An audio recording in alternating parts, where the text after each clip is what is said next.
Hello everyone and welcome again to Porcina's channel.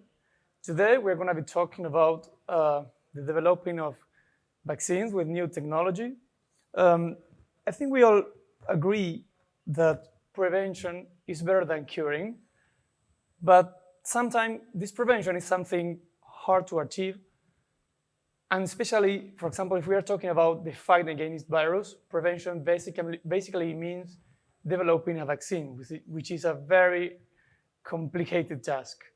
So today we're going to be talking with a specialist in vaccine development, Professor Hiep. Thank you for coming. Welcome to Spain. I guess this is your first time in this country. Is that right? That's right. This is our first time here, and I really enjoy Okay, Spain. I hope you will enjoy the day you still have here. So Professor Hiep, he's a virologist expert specialized in respiratory disease. He has a PhD in biomedical science at University of Nebraska, where he works currently as assistant professor.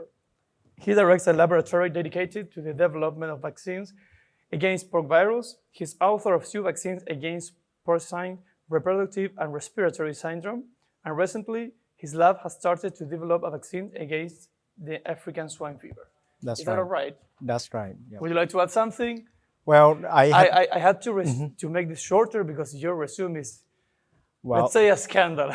Well, thank you so much. But Yeah. I've been working with the porcine reproductive and respiratory syndrome virus for many years. And in the US, for short, we call it the PRRS virus. Okay. And like to combine the two the acronym, they say PRRS. Okay. And that's the way in the US they call it. PRRS. African swine fever is the new viruses that I just started working with it recently. Due to the problems that we have, Yep, due to the problem, African swine fever is now prevalent in many countries in Asia, as well as some part of the Europe. And so, Professor, how did you say to call the porcine reproductive and respiratory syndrome? In the did you say? In the US, they call it a PRRS. PRRS. Yep. Okay. Yep. Okay. So we're gonna use PRRS. the word for making this shorter. Yep.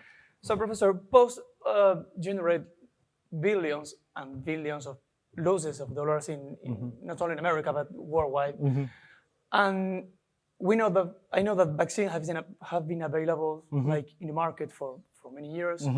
But what is the problem with the efficacy of these vaccines? Because they are available, we still have the problem of the viruses. So the PRRS vaccine had been available since 1994, and the vaccine working so, not like it doesn't work at all. Okay, so the vaccine does work, but not like the best solution for eradication of the disease. The reason for that is because the virus variable a lot. Just like similar to human influenza virus, right? The virus changing, or like similar to the COVID right now, and you hear many different variants emerging. And so the vaccine, when we develop using one virus strain as the component of the vaccine, it confer protection against some other virus that is closely similar to the vaccine strain.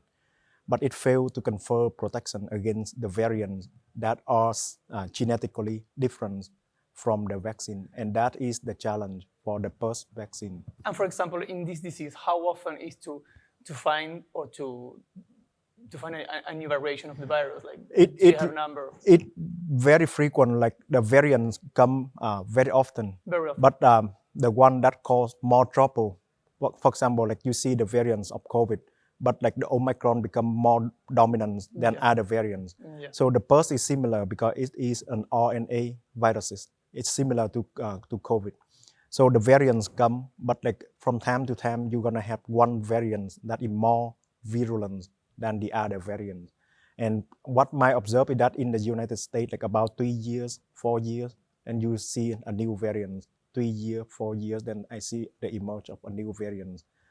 So the vaccines each 2 years becomes more unuseful, we could say something. Because the vaccine, like the PRRS vaccine, we don't update that so frequent. For example, like one of the vaccine had been developed in 1994 and had been continuously used.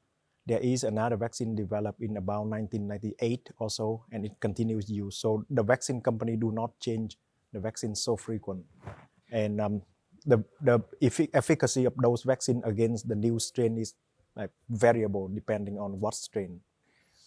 I think, Professor, your laboratory is working currently in trying to solve this problem of the efficacy of the vaccines. Yes. What exactly are you doing? If you can tell us, maybe it's classified So, information. so that is the objective of many different labs in over the world, not just Okay. my lab. So the goal for the PRRS vaccine right now is to how we make a vaccine that can protect against many different variants, if we want to call it that way.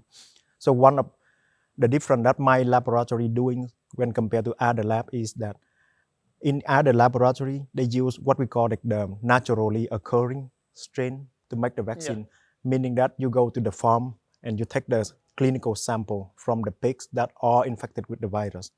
You bring The back real virus. the real virus and you bring it back to the lab and you try to grow the virus in the lab, and then you develop the vaccines based on that naturally occurring strain.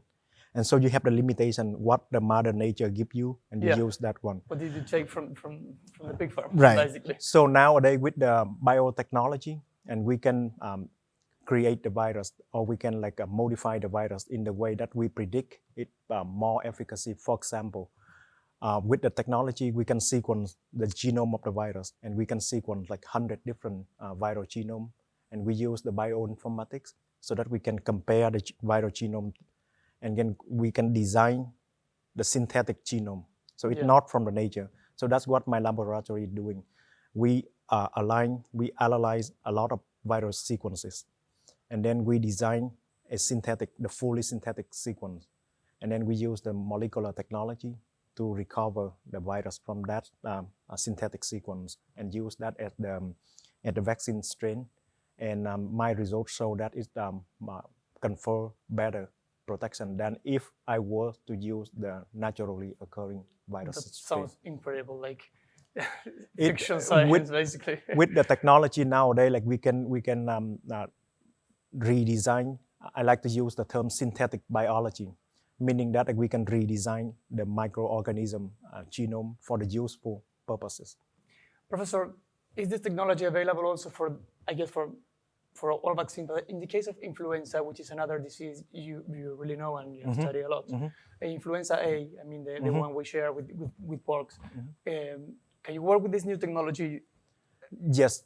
So actually, the technology that I'm working with for the PRRS had been done for example, HIV first. The scientists in the field of HIV, they work with that type of technology first, and then people in the field of influenza also use that one as well. So the difference between the viruses is that some virus we know what we call protective antigen. Protective antigen is the viral protein that when we induce the immune response against that viral protein, it will confer protection. So it is different than for example, the PRRS virus. We don't know which protein of the virus capable of inducing protection. So we have to use the whole virus as the vaccine. Whereas influenza virus, we know that just one protein of the influenza virus, the hemagglutinin gene, or for short we call the HA protein, and that alone confer protection. So we can redesign, but instead of the fully synthetic virus, we can redesign just the HA antigen, so that we can confer broader protection. Professor, coming to a more to a new, let's say not new, but a new disease, which is the African swine fever, which was kind of forgotten for the last year, and we recently we're having a problem with this, and you're working as well in your laboratory to develop a vaccine. Yes, so that what kind of vaccine is it? The same kind of? That is the long-term goal of my laboratory. So African swine fever is a little bit more difficult to work with because it is considered highly consequence disease, meaning that Why do you mean with highly consequence? Mean that if it appear in the country, it causes severely it's tremendously problem, and the government had very stringent requirement who and where you can work with the virus. It's not for example, peers.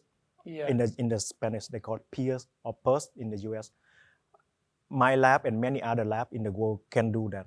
But for African swine fever, only a few labs in the world with the authorization, they are allowed to work with it. So, and also because when the virus is infecting the pigs, it kill the pigs and it create a lot of trouble, and immediately like other country will stop importing the pork products from the country which had the disease. So the consequence is much more than other disease.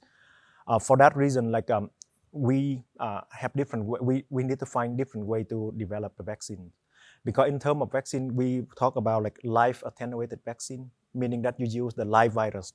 It can replicate in the animal, but it doesn't cause disease in the animal. Like a light version. It's the live virus, but it weaken, like attenuate. That one can work for some viruses, but for African swine fever, like people will be like thinking very careful before they decide whether they use the live attenuated virus or not. The reason is that if the live virus for some reason revert back to the virulence one, then you on purpose release the virus that may you cause the problem you try to prevent. So for that reason, like we really focus on the safety of that, and so there is different type of vaccine we call like subunit vaccine. So we do not want to use the whole virus. We just use a few viral protein to make the vaccine, and it is non-infectious, meaning that when you inoculate to the animal, it won't do nothing basically. It should never become the virus, and that way then it kind of safer than the live attenuated vaccine. So in order to make that type of vaccine, the first thing you need to know is which protein you should put into the vaccine bottle. So that one we don't know yet for African swine fever. So because we are in the middle of the pandemic, I just want to relate so that you understand. Like the SARS-CoV, we know that the spike protein, mean the protein in the surface, we call the spike protein. That protein alone is able to confer protection. So all of the vaccine company, doesn't matter which company, they use the same protein. They use the same one and they target the same thing. They just use different approach, but the target is the same. For the African swine fever, we don't have such a target. So that's why it's more complicated, because the first thing we need to find out which one you should put into the bottle. And then after we find out, then we may find a different technology to make it more efficient. So you're like in a very early stage of finding a vaccine? Yes, I'm in the early stage because like I said at the beginning, like I just started to study, to do research on African swine fever recently. But there are other labs in the world, they have been doing that, and some lab reported, for example, like they make the vaccine with 8 different antigens and it confer some protection. So would you dare to give a date for the launch of one of the vaccine for the African swine fever? It is very hard. Not yours, I mean. Yeah, so based on my observation, like it's very hard to predict when you're gonna have the African swine fever vaccine. It depends on the virus as well. It not only depends on us. For example, like if the virus doesn't really like spreading around a lot, you don't have the pressure to make the vaccine. If the virus, let's say, like going around like very fast, which is sometimes like you have to make the decision to use the live virus vaccine, because for example, if the disease like already spreading all over, and then using the live virus, it doesn't like creates much more problem than we don't use. Then doing nothing. Yeah. But if the virus is, if we use other approach to contain the virus, for example, like we may not use the vaccine. So the date for the vaccine, it depends. What I know is that, for example, in China, they already use African swine fever vaccine because the outbreak in China is very severe. So they are just using it. They use that. Consequence. Yeah. They use the live vaccine because like obviously it helped them. But like for example in the US right now, nobody gonna use the vaccine yet because we don't have the problem yet. Yeah. So you don't want to prevent the problem where it's not there yet. Not cause it. Professor, thank you so much. We really appreciate your time and your predisposition for. Well, thank you so much for having me and really enjoy Spain. Thanks to you. And we hope you enjoy our country. Thank you. Thank you so much. Let's meet in another episode.